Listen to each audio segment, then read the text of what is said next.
కొలసీలకు రాసిన పత్రికలో 3వ అధ్యాయంలో మొదటి నుంచి చదువుదాం. మొదటి నుంచి కొన్ని వచనాలు, ఒక 4-5 వచనాలు చదువుదాం. మీరు క్రీస్తుతో కూడా లేపబడిన వారైతే పైనున్న వాటిని వెదుకుడి. అక్కడ క్రీస్తు దేవుని కుడిపార్శ్వమందు కూర్చుని ఉన్నాడు. పైనున్న వాటి మీదనే గాని భూ సంబంధమైన వాటి మీద మనస్సు పెట్టుకొనకుడి. ఏలయనగా మీరు మృతి పొందితిరి. మీ జీవము క్రీస్తుతో కూడా దేవుని యందు దాచబడి ఉన్నది. మనకు జీవమై ఉన్న క్రీస్తు ప్రత్యక్షమైనప్పుడు మీరును ఆయనతో కూడా మహిమయందు ప్రత్యక్షపరచబడుదురు.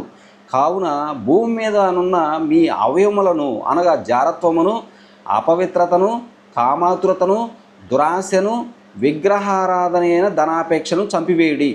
వాటి వలన దేవుని ఉగ్రత అవిధేయుల మీదకి వచ్చును. ఇక అవిధేయులు అనే మాట మనం గుర్తుపెట్టుకోవాలి. ఇప్పుడు క్రీస్తు ప్రభువు మనందరి పాపాల కోసం చనిపోయాడు. ఆయన సజీవుడై లేచాడు. ఆయన లేవటంతోనే మన పాపాలకి విమోచన అనేది మనకు అక్కడ దొరుకుతుంది. అంటే క్రీస్తుని మనం నమ్మటం వలన, ఆయన మన సొంత రక్షకుడిగా మనం నమ్మటం వలన మన పాపాలన్నీ కూడా తొలగిపోవడం అనేది మనం చూస్తూ ఉన్నాం. ఇప్పుడు ఇక్కడ విషయం ఏంటి అంటే మనకు ఏదైతే జీవం దేవుని ద్వారా అనుగ్రహించబడుతుందో, క్రీస్తు ప్రభువు చేసిన త్యాగం వలన అనుగ్రహించబడుతుందో, అది క్రీస్తు యందు దేవుని దగ్గర భద్రంగా ఉంది.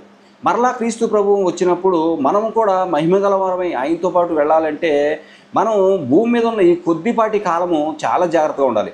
అదేంటి అంటే ఇక్కడ చూడండి, అందుకే పైనున్న వాటి మీద మన దృష్టి ఉండాలి, భూ సంబంధమైన వాటి మీద మన దృష్టి ఉండకూడదు అనే విషయాన్ని మనం క్లియర్గా గమనించాలి. భూమి మీద ఉన్నవి ప్రతిదీ కూడా ఏమున్నాయి? భూమి మీద నేత్రాశ ఉంది, శరీరాశ ఉంది, నేత్రాశ ఉంది, జీవడము ఉంది అని మనం చదువుకున్నాం కదా. బైబిల్ గ్రంథం చాలా స్పష్టంగా చెప్తుంది కదా. అవన్నీ గతించిపోతాయి. కానీ దేవుని యొక్క క్రియలు ఎవరైతే చేస్తూ ఉంటారో వాళ్ళు నిత్య జీవం పొందుతారు, వాళ్ళు సజీవులై ఉంటారనమాట. కాబట్టి ఇక్కడ అందుకే చెప్తాను, అంటే దేవుని మాటకి మనం విధేయులై ఉండాలి. విధేయులై ఉండాలి. అందుకే ఇక్కడ మాట చూడండి, 5వ వచనంలో, 3వ అధ్యాయం 5వ వచనం కొలసి, కావున భూమి మీద ఉన్న మీ అవయవాలను జాగ్రత్తగా ఉంచుకోనని అన్నాడు. అంటే అవయవాలు అంటే అవయవాలు కాదు. ఇక్కడ విషయం ఏంటంటే అనగా జారత్వం ఉంది. ఫర్ ఎగ్జాంపుల్ జారత్వము, అపవిత్రత, కామాతృత ఇవన్నీ ఎక్కడ పుడతాయి అంటే మన హృదయంలోనే పుడతాయి. కాబట్టి వాటిని భద్రంగా చూసుకోవాలి, జాగ్రత్తగా చూసుకోవాలి. ఇటువంటి ఆలోచనలు మన హృదయంలోకి రాకుండా చూసుకోవాలి.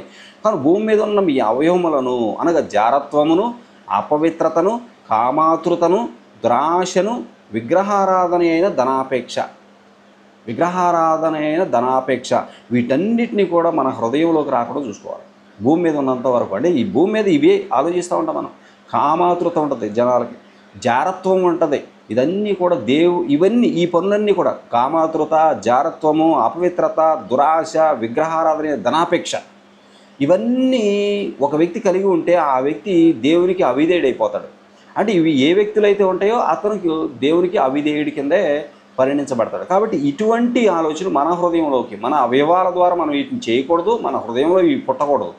ఇవి పుట్టకుండా చూసుకోవాల్సిన అవసరం ఉందన్నమాట. వీటి మీద మన ధ్యాస ఉంచకూడదు. పైనున్న వాటి మీద. పైన ఎవరున్నారు? క్రీస్తు ప్రభు, సజీవుడైన దేవుడు ఉన్నాడు. సజీవుడైన మన కోసం ప్రాణాలు అర్పించిన క్రీస్తు ప్రభు మరి ఆయన దేవుని కుడిపార్శ్వమున ఆశ్రయం. ఆయన చూడాలి. ఆయన వద్ద మన జీవం ఉంది. దాన్ని కాపాడుకోవడానికి ఈ భూమి మీద మనం ఉన్నటువంటి ఈ యొక్క కొద్దిపాటి కాలంలో మన అవయవాల్లో, మన హృదయంలో ఇటువంటి చెడు ఆలోచనలు, చెడు క్రియలు మన యొక్క అవయవాల ద్వారా జరగకూడదు. మన చేతుల ద్వారా, కాళ్ళ ద్వారా ఈ యొక్క చెడు కార్యాలు జరగకూడదు. అదే సమయంలో మన హృదయంలో వీటి గురించిన ఆలోచన పుట్టకూడదు.